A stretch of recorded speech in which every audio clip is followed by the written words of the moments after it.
હિમાચલમાં આબ ફાટ્યું, ભૂસ્ખલનમાં એકનું મોત, 80 રસ્તાઓ બંધ. યુપી એમપીમાં નદીઓ બે કાંઠે, રાજસ્થાન સહિત 15 રાજ્યોમાં એલર્ટ. હિમાચલ પ્રદેશના અનેક જિલ્લાઓમાં રવિવારે મોડી રાત્રે ભારે વરસાદ પડ્યો હતો, જેના કારણે અનેક જગ્યાએ ભૂસ્ખલન થતાં 80થી વધુ રસ્તાઓ બંધ થઈ ગયા હતા.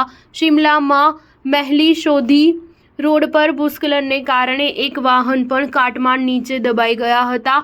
તેમજ કિન્નોર જિલ્લાના ગ્યાબોંગમાં રવિવારે વાદળ ફાટ્યું હતું, જેના કારણે આ વિસ્તારમાં ભારે વરસાદ થયો હતો. બીજી તરફ ઉત્તર પ્રદેશના લલિતપુરમાં વરસાદને કારણે પૂર જેવી સ્થિતિ છે. રાજઘાટ ડેમના 8 અને મતાટીલા ડેમના 20 દરવાજા ખોલવામાં આવ્યા છે, જેના કારણે બેતવા નદીમાં પૂર આવ્યું છે. નદી કિનારે આવેલા ગામડાઓમાં એલર્ટ જાહેર કરવામાં આવ્યું છે. મધ્યપ્રદેશમાં પણ ભારે વરસાદ ચાલુ છે. રાજ્યમાં અત્યાર સુધીમાં સામાન્ય કરતાં 60% વધુ વરસાદ નોંધાયો છે. અહીં નર્મદા નદીમાં પૂર આવ્યું છે.